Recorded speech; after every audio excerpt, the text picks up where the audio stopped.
Welcome back to the 2-Minute Warning. Today, I'm giving my 5 biggest bold predictions for the upcoming 2021 NFL Draft. But before getting to that topic, question for those of you viewing, I want you guys to comment down below your boldest prediction for the 2021 NFL Draft.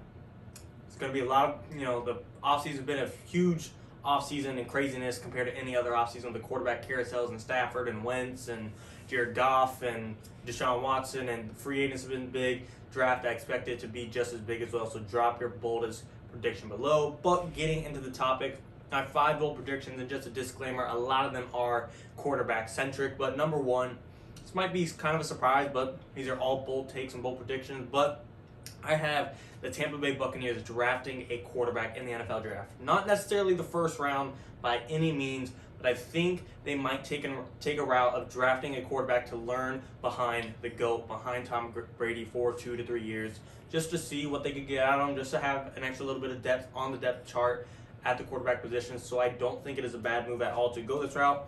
Like I said, they're not going to spend a first round on it. They might go 3rd, 4th, or 5th, 6th round on a guy like Kyle Trask from Florida, Ian Book from Notre Dame, Davis Mills from Stanford. I think they're going to use a later round draft pick to follow up a guy behind Tom Brady to learn from the GOAT and see if he could give the Buccaneers a little bit of future once Tom Brady retires, if he ever does at this rate.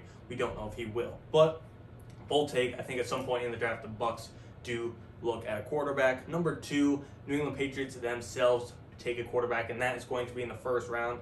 A lot of people have them trading up to number 4. The Falcons, I don't necessarily see that. I don't see Belichick sacrificing a lot of their draft capital in the future after just signing Cam Newton for a $14 million deal. I think they're going to fall. They're going to take what falls in their lap. They might trade up, to a 10, 9, or 8 pick, but I don't see them sacrificing everything to number 4 overall. I think if Mac Jones doesn't go to the Niners, that's who they'll probably end up with. But I think they would actually prefer Mac Jones to end up to the Niners, and that way the Patriots can get an athletic Justin Fields, who's kind of a better version than Cam Newton. He's faster than Cam Newton. He's got a better arm strength, and he's definitely sure as hell has youth and time on him. So I don't know. I know it's not an exact comparison, but it is still an athletic quarterback enough to make the comparison to Cam Newton. So I do think Patriots would like to see a Justin Fields, but either way, I do think they will take a quarterback in this draft, and especially the first round, into Mac Jones or Justin Fields. Trey Lance, I don't see him falling to the Patriots, but who knows? If they trade up to number 4, the Niners took Mac Jones, maybe that's who the Patriots have their eyes on. I'm not the GM there. I don't know what they're looking at, but I do think a quarterback is coming their way as well. Number 3, kind of a piggyback to what I just said to the Patriots revolving around the Niners. I do not believe in the Mac Jones thing. I think the 49ers are going to draft Trey Lance. That is my bold take. I don't think they will go Mac Jones. I heard Kyle Shanahan likes him, but John Lynch, the GM of the Niners, he has other opinions, and just to me, the two conflicting, the GM always has the bigger say and always has the final decision. And not to say, John Lynch is 100% in Trey Lance. He might like Justin Fields, but to me, I don't think he's invested in Mac Jones, and I think he's looking at Trey Lance, and that is my pick, who I think they will go with. Trey Lance, he hasn't had a lot to show us in his college career, but what he has shown is a lot. He has 29 touchdowns, 0 interceptions. He went 17-0, so he has a lot of upside and a lot of risk as well. But I definitely think he's a much better pick than Mac Jones. I don't get the Mac Jones frenzy thing. I do like that Mac Jones has a crazy work ethic. That is one thing. You can't coach a guy no matter what. You just have to have that innate ability, and Mac Jones does have that. But to me, I want the guy with better raw skill and talent when it is this close, and I do think Trey Lance is the smarter and better pick, and I think that's what John Lynch is looking at as well.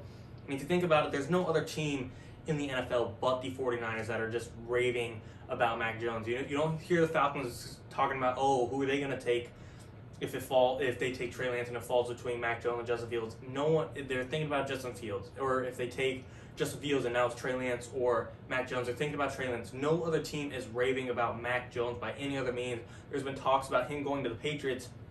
That's if he falls to 15, not taking him at number 3 overall when you got two other great guys on the board, such as Trey Lance and Justin Fields. So I don't buy into it, and I think Trey Lance is going to be the pick for the 49ers. And then my next bold take, number 4, can kind of branches off to my 5th bold take. That could be one of 2 things. But number 4 of bold takes is that the Denver Broncos themselves will take a quarterback. And I understand those of you who are unbiased and aren't exactly a Broncos fan might think that's not a bold take at all. They need a quarterback. But You'd be surprised how many Broncos fans think Drew Lock is the next prodigy of Peyton Manning and John Elway. I don't believe in him, but there's a lot of Broncos fans out there that think he's going to go to the next level and take this team to the playoffs and the Super Bowl. And I think the Broncos have a decent roster, but I don't believe in Drew Lock, and I think they'll take a quarterback. And like I said, a lot of NFL fans understand that, but Broncos fans, they're set on Drew Lock being the next best thing. To me, it's not that way, and I think they're going to go quarterback at number 9.